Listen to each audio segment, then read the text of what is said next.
My family moved up north. It must have been like around the 1920s. Okay. And how that happened really goes back. My grandmother's parents, like I said, they had 12 children. And So this is your great grandparents. yes, yes. Okay. Okay, okay. So they're still in Georgia, but they had older sons, older than my grandmother. Okay. My grandmother was one of the middle Mary Ella. children, Mary Ella. Okay. And they had older sons. Yeah. So older than Mary Ella. They sent their sons to New York because they were concerned about their safety. Okay. The sons were teenagers and they were bucking the system. Okay. They didn't, the Jim Crow rules, laws, rather, Jim Crow laws, they were bucking that, and their parents were concerned about their safety. So they moved up with other family members. But my grandmother didn't move up until, well, after she had graduated from Atlanta University, and she was teaching school at the time. But at one point, she took a vacation up to New York City because her brothers would come back and they would talk about, oh, how wonderful it was in New York, and, Okay. and you know, the cultural thing, and you know, the arts and all. So it, you know, kind of got her excited. So she went to make a visit Okay. to New York City and fell in love with it. So that's when she moved, and she was married by that time too. And later her husband really joined her, and they just felt a sense of freedom. Of course, prejudice is all over, but they no longer at least saw signs for blacks only, for whites only, and they thought that there was opportunity there, and it was at that time. And it's very similar to my parents. They moved up to Wayne County, which is very rural, the other county next to Monroe, and they were searching for opportunity. Opportunity. They had both been raised in the South, my dad in Georgia and my mom in Georgia, and in the 50s, the opportunities were not there for African Americans living in Savannah, Georgia. You could get a job and you could make ends meet, but you couldn't really prosper. Yes. You know? And so because my grandmother had taken my father's siblings to New York State 2-3 years earlier, his grandmother was here, his siblings were here. He said, well, you know, I'm not doing that much in Savannah. I'll move up to Wayne County, to Ontario, New York. And that's how they migrated. And that's one of the things, because we've gotten into the migration stories with Aquaba and some of the organizations I belong to. And that's one of the things that really interests me is how we, as a people, dispersed, you know, all over this country. And now the trend is to move back down south. Isn't that funny? It's true. to move That's back right. to move back down south. But I get off the tape. so Mariella was a little girl, and when you did decide to write this book, what kind of resources? I'm assuming your grandmother's passed by now. What year did she pass? My grandmother passed maybe in 1970s. In the 70s. In the 70s. When did you get the desire, the urge to put this paper to pen and to write this book? If I can say this, and I never thought about that before, but the reason I'm going to give, I think it's the aging process. Okay. I felt, you know, that I'm aging naturally, and I wanted to leave something with other generations. Okay. I wanted, you know, them to know how special their grandmother was, and how, even though she would experience obstacles and injustices, you know, she just persevered. And then after I thought about that, I said it wasn't only my grandmother, but there's so many other people, and they need to know this. And I was thinking about the youth of today. I just didn't feel that they knew the struggle, and they had to. I was hoping that I would be able, you know, to show them that you don't give up. you know, life is not about the cherries, Okay. but you stay on your goals. Give us a couple examples.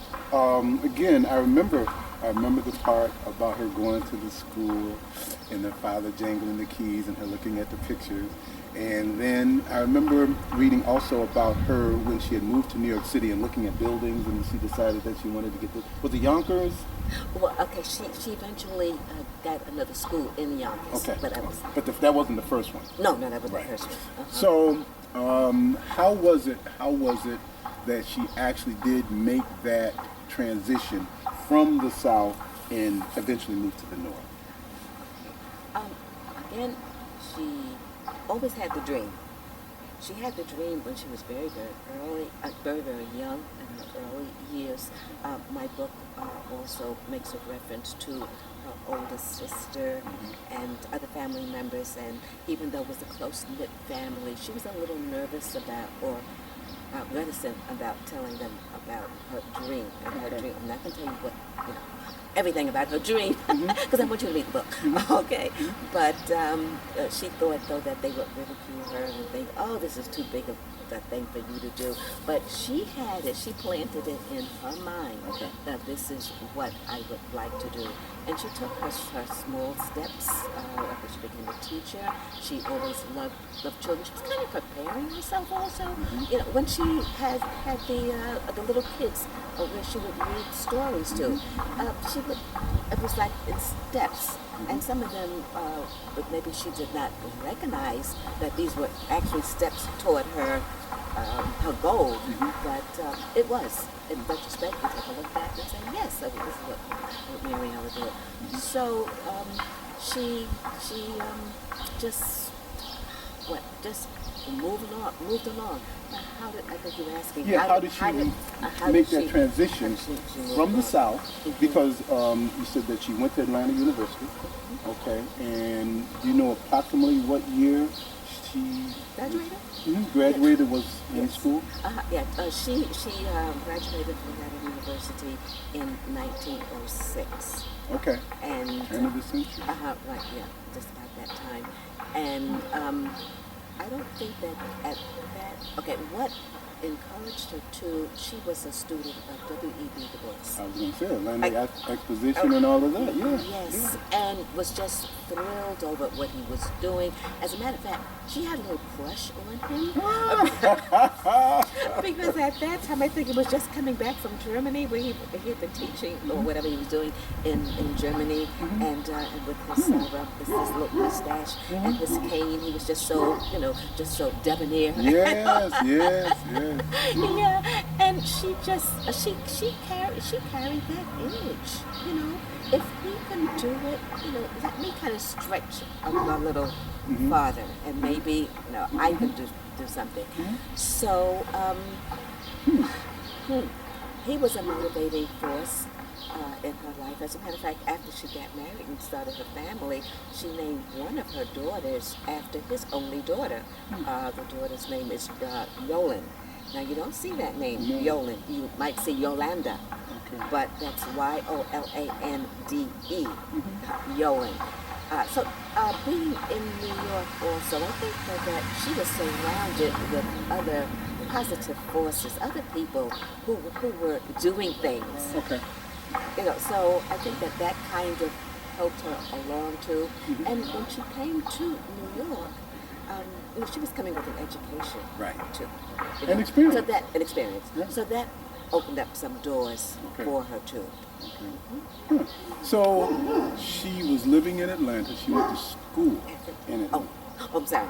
She went to school in Atlanta. She went to school in Atlanta, studied under W.E.B. Du Bois, which is a wonderful thing, and decided to become an educator.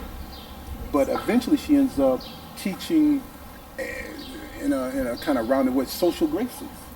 She taught how to be a whole person. How did you, in your research, how did that kind of formulate in her mind? I think that what happened there, these were not new situations for her. You know, we bring with us so much more than we think we have.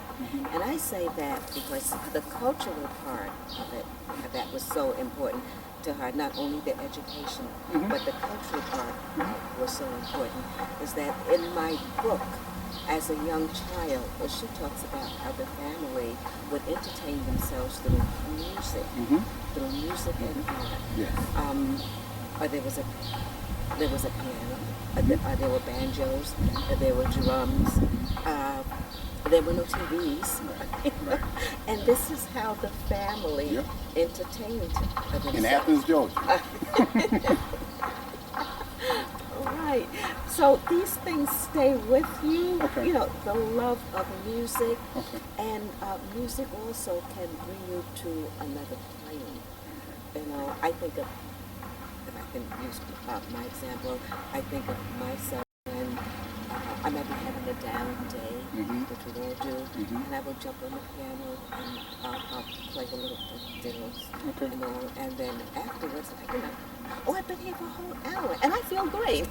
It's like a catharsis of emotions. So this was another tool that she had to help her get through, to help her overcome some of the injustices and the obstacles that she knew she was going to.